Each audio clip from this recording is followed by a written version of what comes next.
ஸ்வீட்னு சொன்ன படமா இருக்கு. புரியல? உங்க தலைவர் வேலை போயிட்டாரு. ரொம்ப நல்லவன் சொன்னீங்க, பாத்தீங்களா அவர் லட்சணத்தை?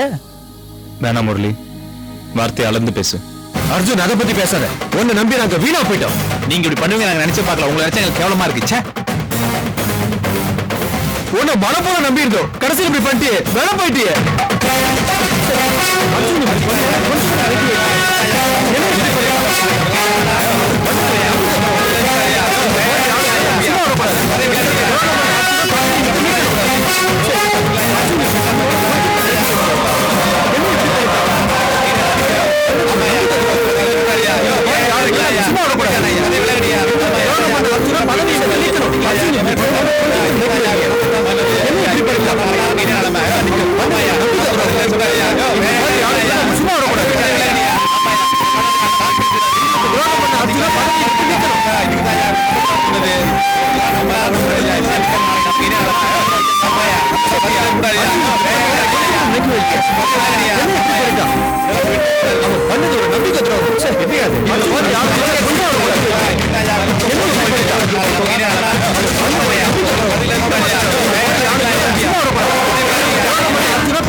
பதவியில இருந்து எடுத்தாச்சு, வேலையில இருந்து தூக்கியாச்சு. என்ன புரிஞ்சுதா?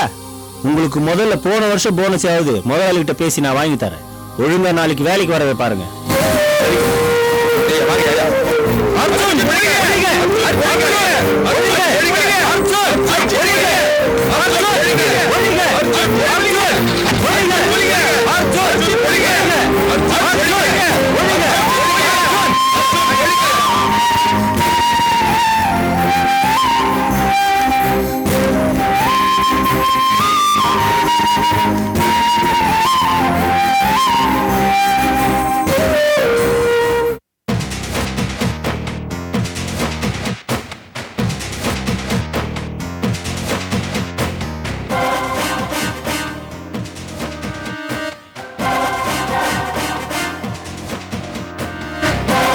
Hi Gautam, how are you?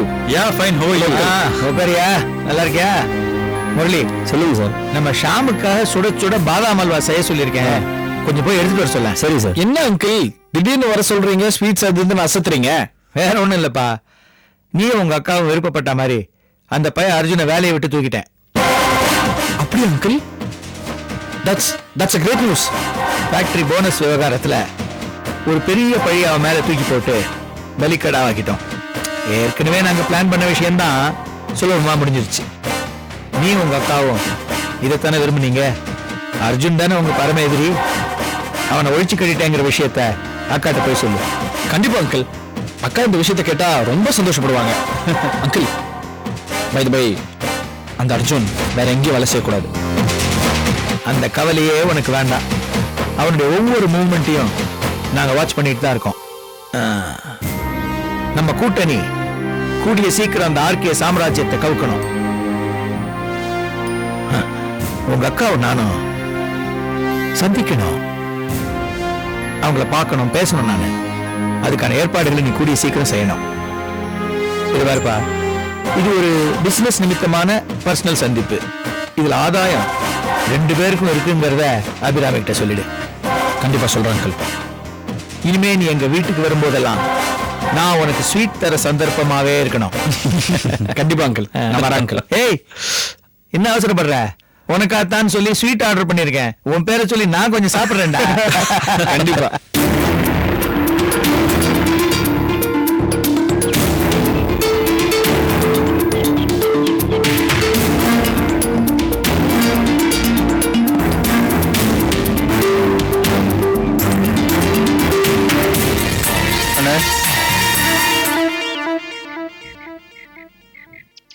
சண்முகனே,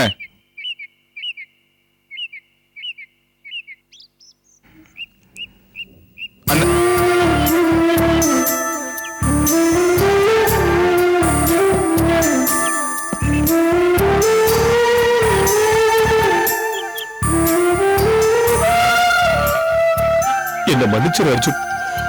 உனக்கு நான் இப்படி ஒரு துரோகத்தை பண்ணிட்டேன். அந்த நிமிஷத்துல இருந்து நெருப்புல விழுந்த புழுவா துடிச்சுக்கிட்டு இருக்கேன். என் மனசாட்சியை என்ன கொன்னுடும் போல இருக்குப்பா. அண்ணே, நீங்க என்கிட்ட அந்த ஸ்வீட் பாக்ஸை கொடுத்த ஒரே காரணத்துக்காக தான் நான் அதை வாங்கிக்கிட்டேன். நான் உங்க மேல எவ்வளவு நம்பிக்கை வச்சிருந்தேன். நீங்க இப்படி செய்வீங்கன்னு நான் எதிர்பார்க்கவே இல்லை. என் மேல எல்லாரும் பழைய சுமத்துனாங்க, சேத்தவாரி அடிச்சாங்க. அப்ப கூட நீங்க தான் அப்படி செஞ்சீங்கன்னு எனக்கு சொல்ல மனசு வரல. ஏன்னா நான் உங்க மேல வச்சிருந்த நம்பிக்கை அப்படி. அந்த நம்பிக்கையை என் எதிரி பயன்படுத்தினா மட்டும் எனக்கு நல்லா தெரியுது. சரி விடுங்க, என்ன நடந்துச்சு சொல்லுங்க. அண்ணே, உங்களை தான் கேட்கிறேன். என்ன நடந்துச்சுன்னு சொன்னீங்கன்னா தான் என்னால ஏதாச்சும் செய்ய முடியும். நான் சொல்றேன் தம்பி.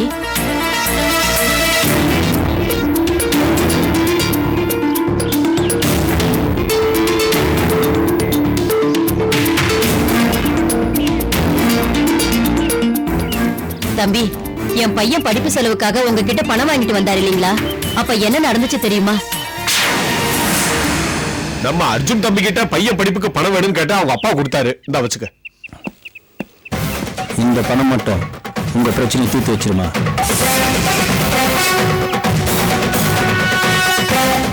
என்ன சொல்றீங்க நீங்க? உங்க பிரச்சனையெல்லாம் ஒட்டுமொத்தமா தீர்த்து வைக்க நான் வந்திருக்கேன். என் பிரச்சனையை எனக்கு பார்த்துக்க தெரியும். உன்னால முடிஞ்சதுன்னா அர்ஜுன் கிட்ட ஏன் கை நீட்டி பணத்தை வாங்கிட்டு வந்தேன்? அது அர்ஜுன் மனிதாபிமானத்தில் செய்த உதவி. அதே மனிதாபிமானத்துல தான் நானும் உங்களுக்கு உதவி செய்ய வந்திருக்கேன். நான் செய்யற இந்த உதவியால ஒட்டுமொத்த பிரச்சனையும் ஒரே நிமிஷத்துல தீர்ந்து போயிடும். புரியலையா? மகனோட படிப்புக்கு மட்டும் கை நீட்டி பணத்தை வாங்கிட்டு வந்தீங்க. இப்ப வாழா வெட்டியா வந்திருக்காள் உங்க பொண்ணு. அவளோட வாழ்க்கைக்கு என்ன பண்ண போறீங்க? தினம் தினம் அழுதுட்டு இருக்கிற உங்க பொண்ணோட கண்ணீரை எப்படியா நீ தொடக்க போற? அதுக்கு பணம் தானே? இதை பாரு, உன்னை கொலை செய்ய சொல்ல, திருட சொல்ல, முதலாளி சொல்றபடி செஞ்சா போதும். நாளைக்கு உன் பிரச்சனை தீர்ந்து போயிடுயா.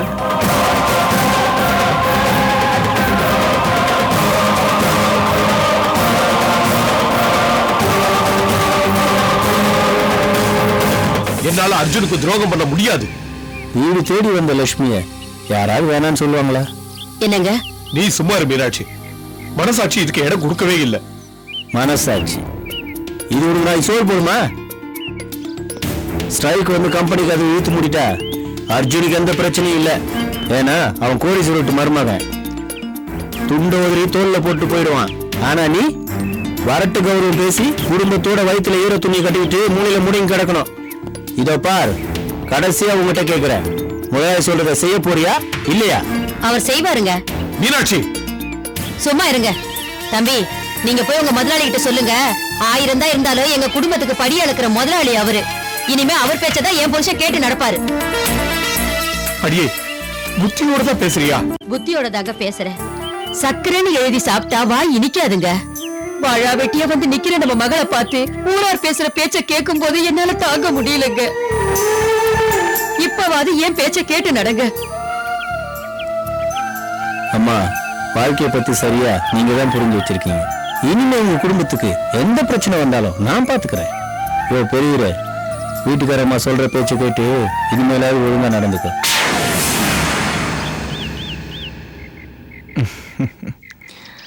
பரவாயில்ல விடுங்க, கெட்டதுல ஒரு நல்லதுதான் நடந்திருக்கு. என்னென்ன பாக்குறீங்க? என் கூட பிறக்கட்டையும் அவளும் என் தங்கச்சி மாதிரிதான். அவ புருஷனோட சந்தோஷமா இருந்தா அதுவே போதும். ஸ்ரீனிவாசன் உங்களை குற்றவாளியாக்கி என்னை பலியாக்கிட்டாரு. இதுக்கு அவரே நேரடியாக நம்ம வேலையில இருந்து தூக்கிருக்கலாம். தேவையில்லாம உங்களை கலங்கப்படுத்திட்டார். என்ன மன்னிச்சேன்னு சொல்லுங்க தம்பி. அவரை மட்டும் இல்ல தம்பி, என்னையும் மன்னிச்சிருங்க. என்னம்மா, நடந்தது நடந்துருச்சு, விடுங்க. ஆனா தயவு செய்து இதை வெளியில யார்கிட்ட சொல்லிடாதீங்க. சரி தம்பி. தொழிலாளிங்களுக்கு தெரிஞ்சா என் மேல உள்ள பாசத்துல சும்மா விட மாட்டாங்க. நானும் சத்தியமா அதை யார்கிட்ட சொல்ல மாட்டேன். வரேன்.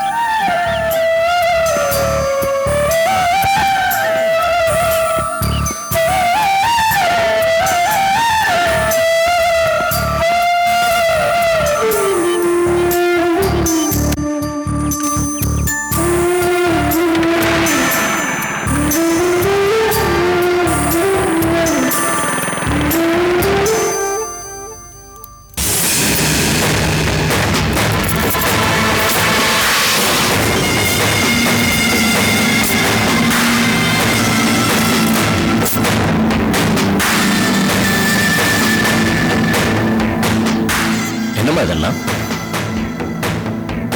இது நம்ம வீடு சம்பந்தப்பட்ட கஜானா சாவி, ஆபீஸ் சம்பந்தப்பட்ட சாவி. எல்லா பொறுப்புகளையும் உங்ககிட்ட ஒப்படைச்சிட்டு நான் விலகிக்கிறேன் மாமா. பொறுப்பை ஒப்படைச்சிட்டு விலகிக்கிறியா? என்ன சொல்ற நீ? ஏன் இப்படி எல்லாம் பேசுற? ஏன் இவ்வளவு பெரிய அதிர்ச்சி கொடுக்கற நீ? இது அதிர்ச்சி இல்ல மாமா, அதோட பெரிய அதிர்ச்சியில நான் இருக்கேன். இதுக்கு மேல என்னால பேச முடியல மாமா. எதுவா இருந்தாலும் சொல்லுமா, என்னதான் நடந்தது? இன்னும் என்ன நடக்கணும் மாமா? நான் உங்களையும் அத்தையும் என்ன நினைச்சிட்டு இருக்கேன்? என்ன பெத்த தாய் தகப்பனாதான் நினைச்சிட்டு இருக்கேன். உங்க புள்ளைய கல்யாணம் பண்ணிட்டு நான் இந்த வீட்டுக்குள்ள வந்தேன். அவர் எனக்கு எவ்வளவு பெரிய துரோகத்தை பண்ணி இன்னொருத்தி கூட வாழ்ந்து குழந்தைய பெத்துட்டாரு. அப்படி நடந்தப்ப கூட இனிமே எனக்கு இங்க என்ன வாழ்க்கை இருக்குன்னு சொல்லி நான் இந்த வீட்டை விட்டு போனேன் மாமா. சொல்லுங்க. அப்ப கூட கடைசியா நான் என்ன சொன்னேன் மாமா? இவ்வளவு ஏமாற்றங்களையும் அவமானங்களையும் தாங்கிக்கிட்டு நான் இன்னும் இந்த வீட்டுல வாழ்ந்துட்டு இருக்கிறது காரணமே அத்தையும் நீங்களும் தான் சொன்னல மாமா. இப்ப எதுக்காக திடீர்னு இந்த மாதிரி எல்லாம் பேசிட்டு இருக்கிற? நீ இந்த குடும்பத்துக்கு செய்த தியாகம் எல்லாம் எனக்கு நல்லா தெரியுமே. பொண்ண மருமகளை அடைஞ்சது நாங்க செய்த பாக்கியம். இன்ஃபேக்ட் நான் உன்ன மருமக இல்ல மகன் 1000 தடவை சொல்லிருக்கேன். இப்ப அதுல என்ன மாற்றம்? இல்ல மாமா, இப்ப எல்லாமே மாறி போச்சு. யார் என்ன பேசக்கூடாதோ அவங்க என்ன பேசிட்டாங்க. யார பத்திமா சொல்லிட்டு இருக்க? அவ என்னதான் சொல்றா? அஜய், என்னாச்சு உனக்கு? மாமா, நான் சொல்றேன் மாமா. அத்தைக்கு பெத்த பாசம் இருக்கலாம், பிள்ளைங்க மேல அன்பு இருக்கலாம், ஒரு தாய்க்கு இருக்க வேண்டியதுதான். நான் அது தப்புன்னு சொல்லல. அவங்க அவங்க மூத்த பிள்ளைய பார்க்கட்டும், சந்திக்கட்டும், பேசட்டும், என்ன வேணாலும் சொல்லட்டும். அதை பத்தி கேட்கறதுக்கு எனக்கு எந்த உரிமையும் இல்ல. நான் அப்படி பண்ணவே மாட்டேன் மாமா. ஆனா அவங்க சந்திச்சப்போ என்ன பத்தி பேசிருக்காங்க. உங்க பிள்ளை என்ன பத்தி தப்பா தான் பேசுவாரு. ஏன்னா சாந்தி அவர் அப்படிதான் நினைக்க வச்சிருக்கா. சூரிய வச்சு மாதிரி வச்சு அவரை தப்பாக்கு இழுத்துக்கிட்டா. என்ன பத்தி அவ தப்பான போதையை தான் கொடுப்பா. உங்க புள்ளை என்ன பத்தி தப்பா பேசினது எனக்கு ஆச்சரியம் இல்ல மாமா. ஆனா என்னைய அவ்வளவு பாசமும் பரிவச்சாத்து அவர்கிட்ட என்ன பத்தி தப்பா கண்ணாப்பிதான் பேசிருக்காங்க. உங்க புள்ள கிட்ட அத்தை என்ன பத்தி தப்பா பேசினதா என்னால தாங்கிக்கவே முடியல மாமா.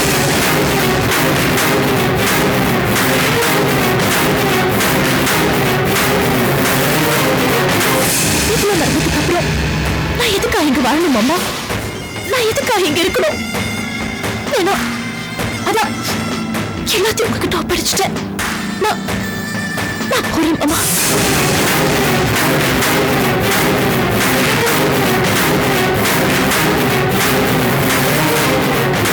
என்ன நினைச்சிட்டு இருக்க நீ? அபிராமி சொல்றது நிஜமா? ஆமாங்க, என்னது? நான் மதனை பார்த்தேன், பேசினேன். அவ சொன்னது சரிதான். இப்படி பேசுறதுக்கு வெக்கமா இல்ல? நான் எதுக்கு இங்க வெக்கப்படணும்? நியாயமா பார்த்தா என் பிள்ளைய நான் சந்திச்சதுலயோ பேசுனதுலயோ தப்பே இல்லைங்க. தப்பு இல்லையா? உனக்கு என்ன பைத்தியமா பிடிச்சிருக்கு? பைத்தியம் எனக்கு பிடிக்கல. உங்களுக்கும் உங்க 2வது பிள்ளை கார்த்திக்கும் தான் பிடிச்சிருக்கு. இத்தனை நாளா இவ்வளவு நம்பி நான் ஏமாந்துட்டேன். இவ சொன்னதெல்லாம் கேட்டு நான் மத்தவங்களை சந்தேகப்பட்டேன். இப்பதான் கொஞ்சம் கொஞ்சமா உண்மை வெளியே வர ஆரம்பிச்சிருக்கு. அது வெளியே வர வர இவ எவ்வளவு மோசமானவ, நம்ம குடும்பத்துக்கு எவ்வளவு கெடுதல் செஞ்சுட்டு இருக்கான்னு இப்பதான் எனக்கு தெரியுது.